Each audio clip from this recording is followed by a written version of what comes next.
उत्तर प्रदेश के मुख्यमंत्री योगी आदित्यनाथ के खिलाफ अमेरिका से जहरीली साजिश की खबरें सामने आई हैं।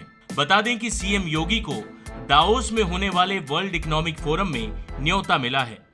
बस यही बात एक जहरीले संस्थान को अच्छी नहीं लगी। अमेरिका में स्थित इंडियन अमेरिकन मुस्लिम काउंसिल नाम की संस्था लगातार भारत के खिलाफ जहर उगलती रहती है। इस संस्था के ट्विटर हैंडल पर जाने पर पता लगता है कि कैसे भारत, योगी और मोदी के खिलाफ लगातार वो प्रोपेगेंडा फैला रहे हैं। इंडो अमेरिकन काउंसिल सीएम योगी के दावोस में जाने पर लगातार जहर फैला रहा है। उसने कई आपत्तिजनक ट्वीट्स किए हैं। इन ट्वीट्स पर चाहे हिंदू हो या मुस्लिम, सभी विरोध कर रहे हैं। सुनिए मौलाना यासूब अब्बास ने इन ट्वीट्स पर क्या कहा। इंडो अमेरिकन जो मुस्लिम काउंसिल है उन्होंने ट्वीट किया है और जो दावोस में योगी जी को आमंत्रित किया गया है उस पर सवाल खड़े किए हैं। वर्ल्ड इकोनॉमिक फोरम ने आमंत्रित किया है। उन्होंने कहा कि ये जो हिंदू साधु उग्रवादी है, ये धर्म की जो तमाम खिलाफत होती हैं, खासतौर पर माइनॉरिटी को उसमें हवाला दिया गया है, उसका समर्थन करता है। ऐसे में अगर WEF उन्हें बुला रहा है तो एक तरीके से उनके कामों को जायज़ ठहरा रहा है। देखिए, WEF अगर से कहीं पर बुला रहा है तो इससे ज़रूरी नहीं है कि हर शख्स के काम को जायज़। अगर उन्होंने कुछ सोचा है, यूपी एक बहुत बड़ा स्टेट है और हिंदुस्तान का सबसे बड़ा स्टेट है। कई छोटे छोटे मुल्कों से बड़ा है उत्तर प्रदेश हमारा जो सूबा है, और उसके वो वज़ीर आला हैं।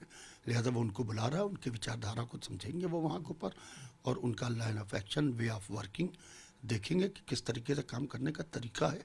ज़रूरी नहीं है कि कोई किसी को कोई कहीं पर बुला रहा है तो उनके विचारों से सहमत है या असहमत है। ये तो बात की बात है। पहले वो आके देखेंगे कि आप करने का तरीका क्या है। लेकिन जो सवाल उस काउंसिल ने उठाए हैं कि मुस्लिमों की धार्मिक स्वतंत्रता पर प्रहार किया जा रहा है, उसका योगी जी समर्थन करते हैं। आपको भी ऐसा लगता है कि वाकई ऐसा माहौल है क्या? नहीं, मेरे ख्याल से ऐसा कोई माहौल नहीं है। जिस तरीके की बातें लोग उठा रहे हैं, जितना दिख रहा है हकीकत में ग्राउंड के ऊपर उतना है ही नहीं। असल में क्या है कि लोग अपनी चीप पब्लिसिटी के लिए इस तरीके के बयान ऑर्गेनाइजेशन हो या लोग हों दे देते हैं ताकि उससे थोड़ा सा हम फेमस हो जाएं और हमारा ऑर्गेनाइजेशन फेमस हो जाए। हकीकत में ग्राउंड लेवल पर ऐसा नहीं है। मोदी जी ने सबके विश्वास की बात की है और मैं उम्मीद करूंगा कि पूरे हिंदुस्तान के जितने वज़ीर आला या जिम्मेदार बैठे हुए हैं वो हर धर्म हर मज़हब के लोगों को विश्वास में लेके चलेंगे। भारत और योगी पर नफरती एजेंडा चलाने वाली इस संस्था पर बीजेपी प्रवक्ता राकेश त्रिपाठी को भी सुनिए।